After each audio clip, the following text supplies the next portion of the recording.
السلام علیکم دوستوں، میری یوٹیوب فیملی، نیا ناول یار دلبرم جو کہ کافی دوستوں کے بار بار اصرار پر آپ کی خواہش کے مطابق، کیونکہ یہ ناول کافی چینل پر ٹرینڈنگ ہے، تو کافی جو دوست ہمارے تھے قارئین، انہیں مجھے مجبور کیا ہے کہ آپ بھی اس ناول کو اپنے چینل پر اپلوڈ کریں۔ آپ کی خواہش کا احترام کرتے ہوئے میں اس کو اپلوڈ کر رہا ہوں۔ مجھے امید ہے کہ آپ لوگ بھی ہماری حوصلہ افزائی کریں گے۔ بہت شکریہ۔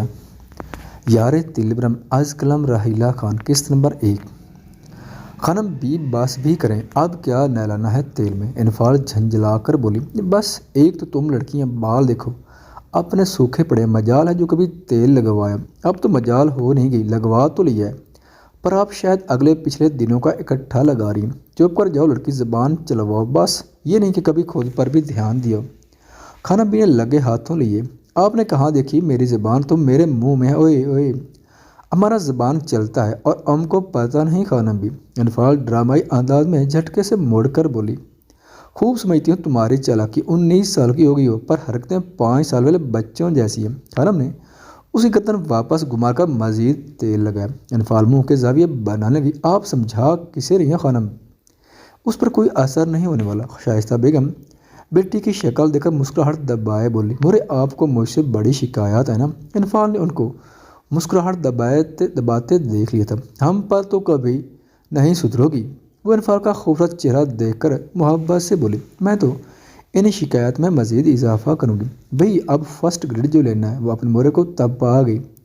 دیکھا خانم بھی، اور آپ مجھے کہتی ہیں کہ میں بلا وجہ جھگڑتی ہوں۔ شائستہ بیگم تب ہی تو اٹھی تھی جو دھڑلے سے مزید کارناموں کا اندیہ دے گی تھی، بچی ہے سمجھ جائے گی، یہ بچی ہے 19 سال کی ہو گئی ہے اور آپ؟ خانم بھی مجھے چھٹی دے، میں نے پڑھنا ہے۔ انفال اپنی مورے کی تعریفیں بقول اس کی شروع ہوتے دیکھ بھاگنے کے پر توڑنے لگی، جاؤ اور خبردار اگر ابھی نہیں آئی تو شام تک لگا رہنے دینا۔ خانم بھی نے آنکھیں دکھائیں، مجھے جاننے تو دے، پھر میں ڈیسائیڈ کروں گی۔ انفال پھرتی سے ان کی گرفت سے پھسلتی بھاگ گئی، جبکہ وہ دونوں اس کو دیکھ کر مسکرا دی۔ انفال اپنے کمرے میں آئی ہی تھی کہ سامنے پوری پلٹون جمع تھی، یہ میرے کمرے میں کس خوشی میں بیٹھے ہو تم لوگ؟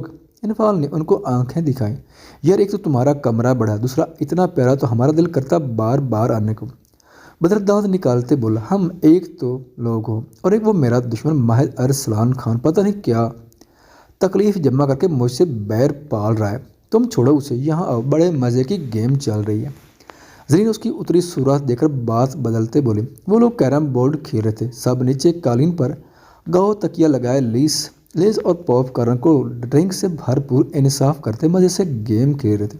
ضرور آنا، پہلے اپنے بال دھو کر آؤ۔ انفال نے ناک چڑھائے، ارے اتنی اچھی تو سمیل ہے۔ انفال کو غصے سے سرخ ہوتا دیکھ سمت بات سنبھال گیا اور انفال کی سرخی پال میں غائب ہوئی تھی۔ وہ ایک نظر ان کو گورتی ڈریس لے کر فلک کے کمرے میں چلے گی کہ اپنے کمرے میں تو یہ ڈیرا جمائے بیٹھے تھے۔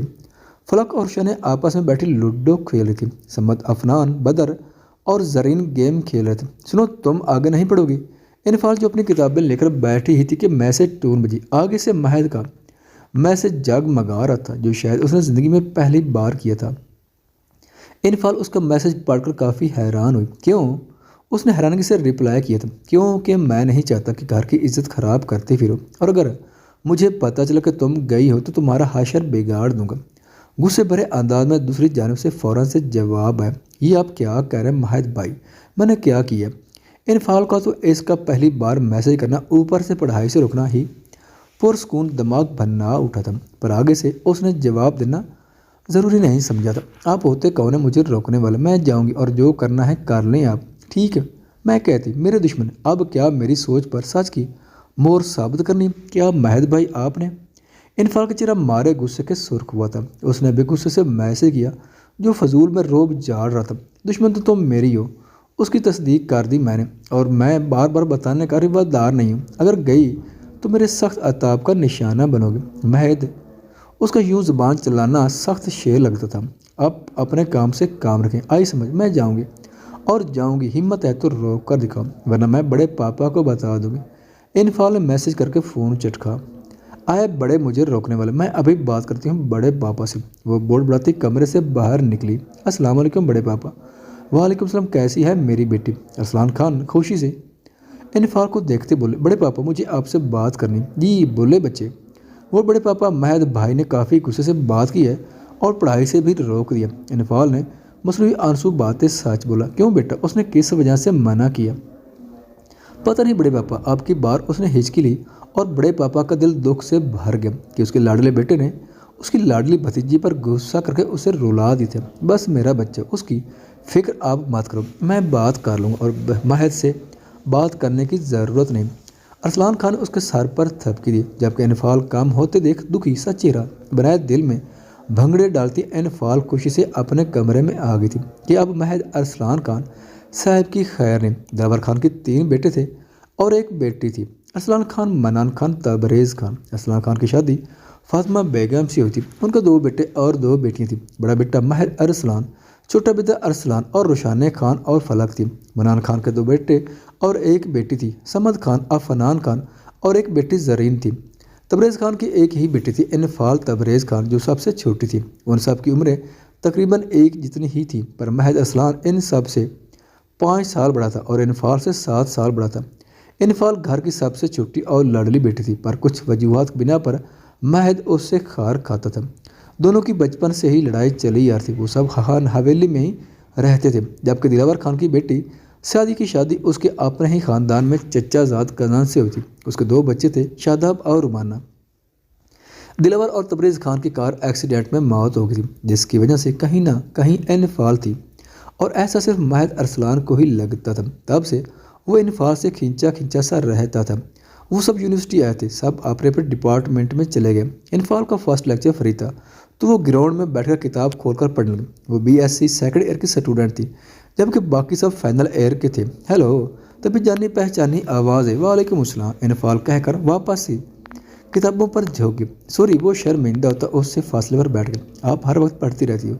علی نے بات کا آغاز کیا، تو یونیورسٹی کیوں آتے؟ انفال نے اپنی چادر درست کرتے الٹا اسی سے سوال کیا کہ پال کو وہ گڑ بڑھایا۔ میں یہ کہہ رہا تھا کہ ہر وقت پڑھنا نہیں چاہیے۔ اچھا، تو کیا کرنا چاہیے؟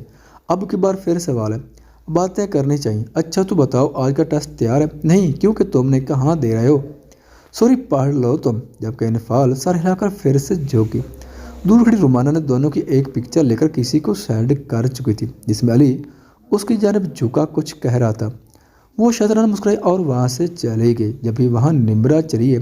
نمرہ انفال کی بچپن کی دوست تھی، دونوں ساتھ ہی پڑھتی آ رہی تھیں، پر کچھ دن پہلے ہی ان کی ملاقات علی سے ہوئی تھی، جو شاید کسی یونیورسٹی سے مائیگریشن کروا کر آیا تھا۔